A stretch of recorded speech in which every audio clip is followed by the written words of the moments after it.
For today's video ay nandito ulit tayo para sa ating resort serye. For the mekos-mekos nga mga persons at pagkatapos ay okay na to.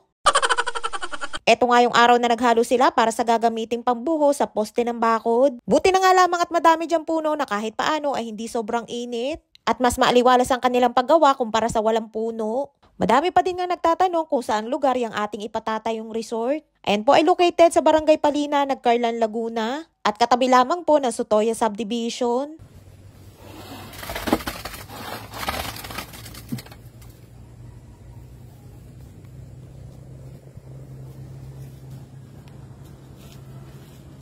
Ay nga't nagbubuhos na at bago pa yan ay meron na din silang mga nasimula na buhusan para sa poste ng ating bakod. 5,000 square meters nga yan at merong parte ng lupa na hindi pantay at yun yung papuntang ilog. Medyo malawak-lawak nga ang babakudan kaya naman bakod pa lamang ay medyo magastos na din. Ang sarap nga magplano sa kung ano ang gagawin pero kapag naisip mo yung gastos abay nakaka-stress din naman.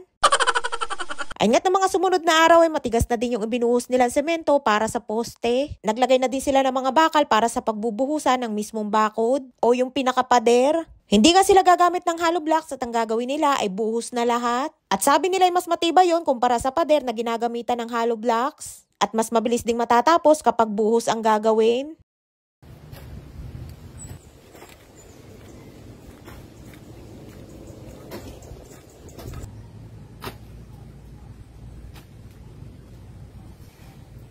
Hindi nga lamang private resort ang gagawin natin dyan, kundi kasama din ang function hall o reception hall.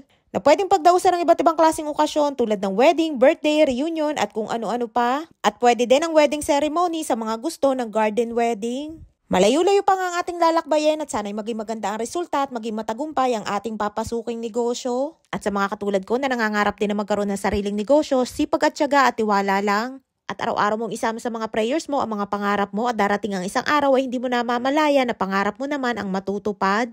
Tulad ng iba ay nagsimula din ako sa wala at hindi ko nga din nakalain na makapagpupundar ako ng ganan sa sarili kong pagsisikap. Kaya wag mawawala ng pag-asa kapag yung mga pangarap natin ay hindi pa natutupad. Dati-rati excited akong umuwi ng Pinas para makasama at makita ang aking pamilya. At ngayon ay mas excited nga lalo akong umuwi para makita ng personal yung ating ipagagawang resort.